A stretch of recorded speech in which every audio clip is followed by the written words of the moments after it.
करेंगे मुख्यमंत्री योगी आदित्यनाथ के दौरे को लेकर। सीएम योगी आज बागपत के दौरे पर रहेंगे। बागपत में आज बीजेपी आरएलडी की संयुक्त रैली होगी। इसमें सीएम योगी और साथी जयंत चौधरी आरएलडी उम्मीदवार राजकुमार सांगवान के लिए वोट मांगेंगे। सीएम योगी सुबह 10 बजे गोरखपुर से बागपत के लिए रवाना हो जाएंगे और आरएलडी अध्यक्ष जयंत चौधरी के साथ में जनसभा को संबोधित करेंगे और आरएलडी उम्मीदवार के लिए वोट करने की अपील करेंगे। तो एक बड़ी खबर आपको बता रहे हैं, तो लगातार मुख्यमंत्री के बैक टू बैक दौरे हैं। राजकुमार सांगवान जो कि आरएलडी से कैंडिडेट बनाए गए हैं और आज आरएलडी के कैंडिडेट के पक्ष में मुख्यमंत्री योगी आदित्यनाथ जनता से वोट करने की अपील करेंगे।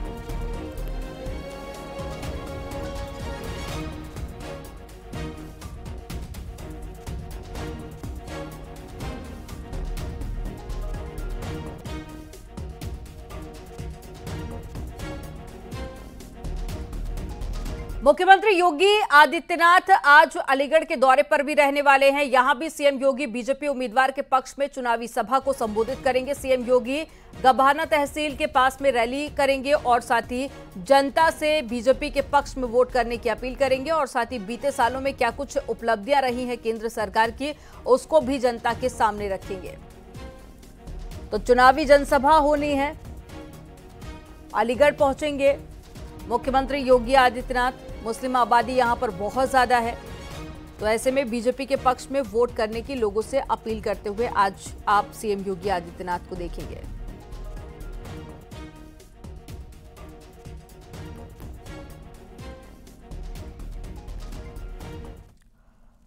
बीजेपी के राष्ट्रीय अध्यक्ष जेपी नड्डा उत्तर प्रदेश में धुआंधार प्रचार करेंगे। जेपी नड्डा एक दिन में 3 लोकसभा सीटों पर जनसभा करेंगे। जेपी नड्डा 8 अप्रैल को रामपुर, नगीना और साथ ही बिजनौर में प्रत्याशियों के लिए जनसभा करेंगे। रामपुर और साथ ही नगीना में बीजेपी और बिजनौर में आरएलडी प्रत्याशी के समर्थन में वोट मांगेंगे। तो अभी जेपी नड्डा उत्तराखंड के दौरे पर हैं, लेकिन उसके बाद आप उत्तर प्रदेश में भी जेपी नड्डा को प्रचार करते हुए देखेंगे। एक ही दिन में 3 जनसभा करेंगे बीजेपी अध्यक्ष, जिसमें रामपुर, नगीना और साथ ही बिजनौर शामिल है।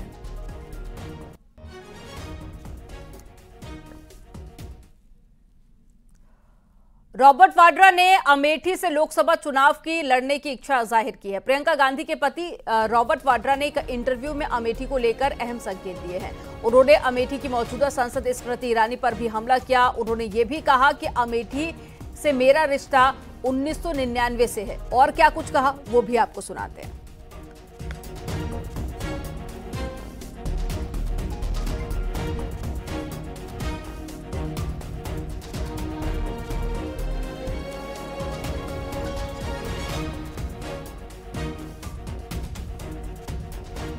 तो अमेठी से अभी तक कांग्रेस पार्टी की तरफ से कैंडिडेट का अनाउंसमेंट नहीं किया गया है। ऐसे में बीते दिनों स्मृति ईरानी ने कहा था कि राहुल गांधी खुद चुनाव लड़ें, लेकिन अभी तक ये स्पष्ट नहीं हो पाया है कि कौन अमेठी से कांग्रेस के टिकट पर चुनाव लड़ेगा। लेकिन जिस तरह से कल एक इंटरव्यू में रॉबर्ट वाड्रा ने कई बड़ी बातें कही, उन्होंने कहा कि अमेठी की जनता स्मृति ईरानी से खुश नहीं है और वो चाहती है कि एक बार फिर से गांधी परिवार का कोई सदस्य वहां से चुनाव लड़े।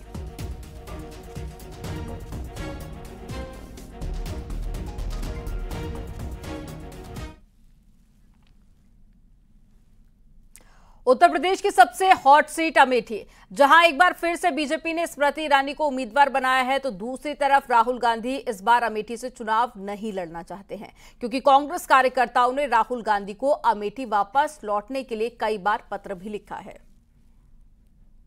अमेठी के लोगों को लग रहा है कि उन्होंने गलती की कि स्मृति जी को जिताया और राहुल को वहां से जो भी है कि कोई और कंस्टिट्यूएंसी ढूंढनी पड़ी या जो भी है, पर मुझे लग रहा है कि वो चाहते हैं कि गांधी परिवार का कोई भी सदस्य वापस आए, वहाँ वो भारी बहुमत से जिताएंगे। यहाँ तक कि वो मेरे से भी प्रेरणा करते हैं और आशा करते हैं कि मैं वहाँ अपना पहला कदम अगर राजनीति में रखता हूँ और सांसद बनने की सोचता हूं, तो मैं अमेठी को ही रिप्रेजेंट करूं, क्योंकि मैंने 99 से अपनी जो प्रचार प्रियंका के साथ शुरू किया वो अमेठी में ही था। राहुल गांधी अमेठी लौटेंगे या फिर नहीं, यहां से गांधी परिवार का नाता टूटेगा, इस पर भले ही सस्पेंस है, लेकिन 2019 के लोकसभा चुनाव में उन्हें करारी शिकस्त देने वाली केंद्रीय मंत्री स्मृति ईरानी वायनाड तक पहुंच गई हैं। दरअसल केरल की वायनाड लोकसभा सीट से राहुल गांधी चुनाव लड़ रहे हैं और ये फैसला पहले ही हो चुका है। हालांकि बीजेपी के दिग्गज नेता स्मृति ईरानी अमेठी के बाहर भी वायनाड में राहुल गांधी को ललकार रही हैं। रिपोर्ट आपको दिखाते हैं।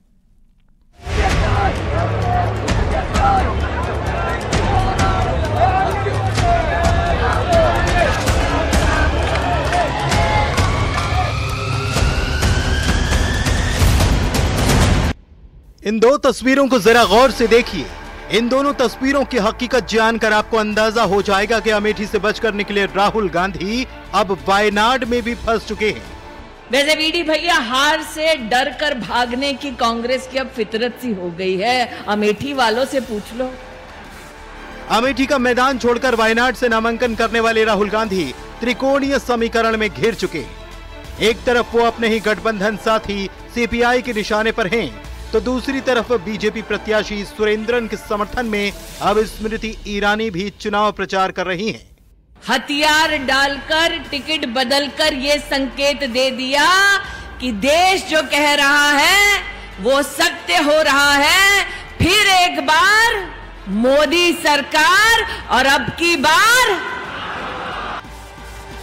वायनाड में भले ही राहुल गांधी ने रोड शो के जरिए शक्ति प्रदर्शन की कोशिश की हो, लेकिन उस शक्ति प्रदर्शन के जवाब में अब बीजेपी के तमाम बड़े नेता वायनाड के रण में राहुल गांधी को चुनौती देने के लिए तैयार हैं। एक तरफ कांग्रेस पार्टी और इंडिया अलायंस लोकतंत्र के लिए लड़ रहे हैं, संविधान के लिए लड़ रहे हैं, और दूसरी तरफ प्रधानमंत्री मोदी जी, अमित शाह जी और बीजेपी के लोग, आरएसएस के लोग संविधान को और लोकतंत्र को खत्म करने में लगे हुए हैं। मेरा ये मानना है कि कल कांग्रेस पार्टी के नामांकन रैली में मुस्लिम लीग के फ्लैग्स को छुपाना इस बात का संकेत है कि या तो राहुल गांधी मुस्लिम लीग के समर्थन से शर्मसार हैं, या फिर जब वो उत्तर भारत में आएंगे और मंदिर मंदिर जाएंगे तब लोगों से उत्तर भारत में मुस्लिम लीग के साथ उनके गठबंधन को छुपा पाएंगे। अमेठी में राहुल गांधी को हराने वाली स्मृति ने कहा कि अगर राहुल गांधी इंडियन यूनियन मुस्लिम लीग से शर्म आती है तो उन्हें उनका समर्थन अस्वीकार कर देना चाहिए। उन्होंने अमेठी को लेकर भी राहुल गांधी को घेरने की कोशिश की। दरअसल अमेठी कांग्रेस का गढ़ हुआ करता था। 2019 में राहुल गांधी अमेठी से हार गए। स्मृति ईरानी ने 55,000 वोटों से उन्हें हराया। स्मृति ईरानी इस बार भी अमेठी से चुनाव लड़ेंगी, लेकिन अमेठी में कांग्रेस प्रत्याशी अभी तक तय नहीं है, और यही वजह है कि स्मृति ईरानी अमेठी के बाद राहुल गांधी को घेरने के लिए वायनाड में चुनाव प्रचार कर रही हैं। ये ठीक है कि वायनाड एक तरीके से लोकप्रिय क्षेत्र है राहुल के लिए, और राहुल गांधी ने वहाँ अच्छी जीत हासिल की थी पिछली बार, और इसीलिए उन्होंने वो क्षेत्र भी चुनाव पसंद किया, सिक्योर्ड भी है। लेकिन भारतीय जनता पार्टी सिर्फ जीते को हराना नहीं चाहती, बल्कि जीते हुए आदमी को भी वो एक प्रेशर में रखना चाहती है। खैर, राहुल गांधी पर पॉलिटिकल प्रेशर बनाने के लिए स्मृति ईरानी अमेठी के बाद वायनाड के मैदान में हैं, जहां वो बीजेपी प्रत्याशी के समर्थन में चुनावी रोड शो कर रही हैं और निशाने पर राहुल गांधी हैं। Bureau report, news 18।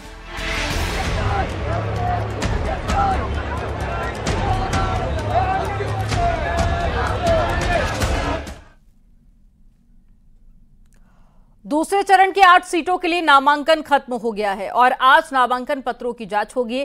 कई वीवीआईपी इस चरण में उम्मीदवार हैं और मेरठ से अरुण गोविल, मथुरा से हेमा मालिनी और साथ ही अमरोहा से दानिश अली उम्मीदवार हैं। 8 अप्रैल तक नाम वापसी हो जाएगी और दूसरे चरण में यूपी की 8 सीटों पर 26 अप्रैल को वोट डाले जाएंगे। तो आपको बता दें कि अब जो नामांकन की प्रक्रिया है वो पूरी हो चुकी है और 26 अप्रैल को वोट डाले जाने हैं। और सेकंड फेज में जहां जहां पर वोटिंग होनी है वहां पर कई वीवीआईपी सीटें भी शामिल हैं, जिसमें मथुरा शामिल है। इसके अलावा मेरठ सीट शामिल है, जहां से बीजेपी की तरफ से अरुण गोविल चुनावी मैदान में उतारे गए हैं। तो दूसरे चरण की 8 सीटों के लिए नामांकन की प्रक्रिया कल खत्म हो गई है और आज नामांकन पत्रों की जांच की जाएगी।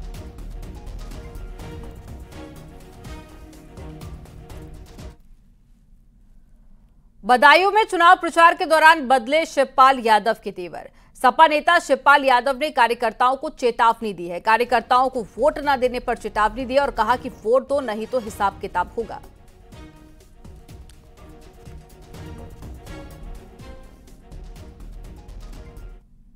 ये सब तक देखिए, सबको करेंगे, सबको वोट मांगेंगे, सब तक वोट मांगेंगे। हम तो सब तक वोट मांगेंगे हैं, जो देगा देगा, नहीं अपने लोग तो ही इतने तो लाखों से जिता देंगे, अपने तो हैं, सब देंगे वोट और अच्छा बताओ, दें तो दें, नहीं देंगे तो फिर पहले तो वोट दो, नहीं तो फिर हिसाब किताब भी होगा।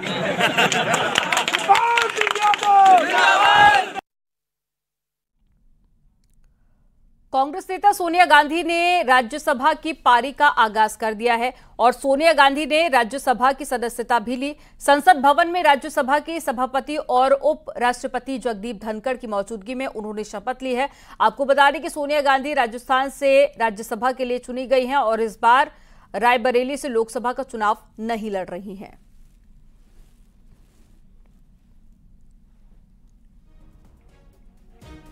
तस्वीरें आपको दिखा रहे हैं, ये कल की तस्वीरें हैं जब सोनिया गांधी शपथ ले रही थी। हालांकि इससे पहले उन्होंने ये भी जानकारी दी थी कि वो रायबरेली से इस बार चुनाव नहीं लड़ेगी। हालांकि सस्पेंस अभी भी बरकरार है कि कांग्रेस पार्टी किसको टिकट देती है, लेकिन अब वो राजस्थान की सीट से राज्यसभा की सदस्य बन गई हैं और कल उन्होंने शपथ भी ली।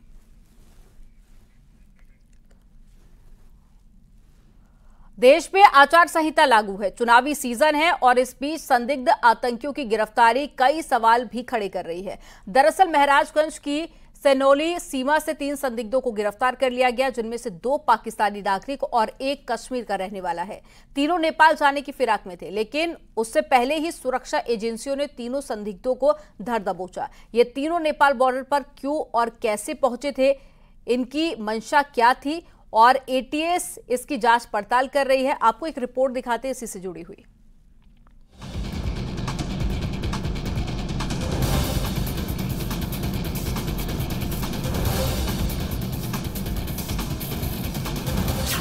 दो पाकिस्तानी और 1 कश्मीरी गिरफ्तार।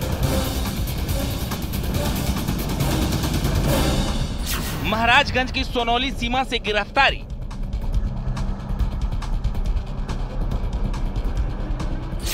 एटीएस ने नेपाल बॉर्डर से की अरेस्टिंग।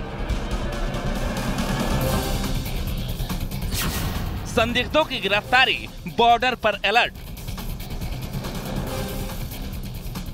महाराजगंज जिले में अंतर्राष्ट्रीय भारत नेपाल सीमा सोनौली पर मंगलवार देर रात 2 पाकिस्तानी और 1 कश्मीरी संदिग्धों को गिरफ्तार किया गया है। जानकारी के मुताबिक मंगलवार की रात सोनौली में भारत से नेपाल जाने वाले लोगों की जांच की जा रही थी।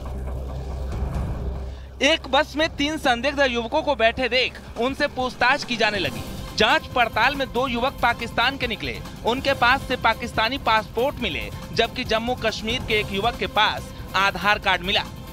महाराजगंज जनपद के भारत नेपाल सीमा पर 3 संदिग्धों को सुरक्षा एजेंसियों ने अपने गिरफ्त में लिया है।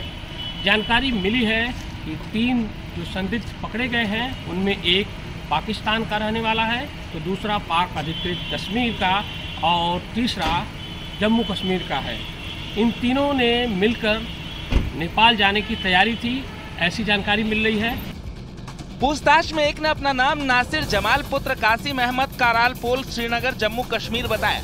दूसरे युवक ने अपना नाम मोहम्मद अल्ताफ पुत्र खिजार मोहम्मद बताया, वो पाक अधिकृत कश्मीर का रहने वाला है। तीसरे युवक का नाम सैयद गजनियर पुत्र मोहम्मद सईद है, वो लड़काना पाकिस्तान का बताया जा रहा है। सूत्रों की माने तो गिरफ्त में आए इन संदिग्धों का भारत में आतंकी घटना को अंजाम देने का मंसूबा था, जिसके इरादे से ये भारत में घुसे थे। गिरफ्तार आतंकियों में अल्ताफ भट्ट हिजबुल मुजाहिदीन से ट्रेनिंग भी ले चुका है। कारगिल युद्ध के बाद ही हिजबुल मुजाहिदीन के कैंप में अल्ताफ ने ट्रेनिंग ली थी। आरोपियों से पाकिस्तानी और भारतीय पासपोर्ट बरामद हुए हैं। इसके साथ ही तीनों आरोपियों से भारतीय आधार कार्ड भी बरामद हुए हैं। आरोपियों के पास से नेपाल, बांग्लादेश, भारत और अमेरिका की करेंसी भी बरामद हुई है। कश्मीर का नासिर ISIS के हैंडलर सलीम से निर्देश ले रहा था। भारत में प्रवेश के बाद तीनों को पाकिस्तानी हैंडलर से आगे की जानकारी मिलनी थी, लेकिन उससे पहले इन्हें दबोच लिया गया। अब तक की पूछताछ में जो हमारे सूत्र बता रहे हैं, उन सूत्र में ये बता रहे हैं कि जो पाकिस्तान का रहने वाला अल्ताफ है वो संदिग्ध गतिविधियों में लिप्त था और उसी वजह से वो भारत में आना चाह रहा था। इस बात की भी जानकारी मिल रही है कि तीनों मिलकर भारत में किसी नए षड्यंत्र को अंजाम देने वाले थे, लेकिन समय रहते ही सुरक्षा एजेंसियों ने तीनों संदिग्धों को हिरासत में ले लिया है और अब पूछताछ जारी है। मंगलवार की रात से ही यूपी ATS की टीम तीनों संदिग्धों को पूछताछ के लिए अपने साथ ले गई। आरोपियों को कस्टडी रिमांड में लेकर पूरे नेटवर्क का खुलासा करने की कोशिश जारी है। वहीं इन संदिग्धों की गिरफ्तारी के बाद सीमा पर सुरक्षा बढ़ा दी गई है। Bureau report, news 18।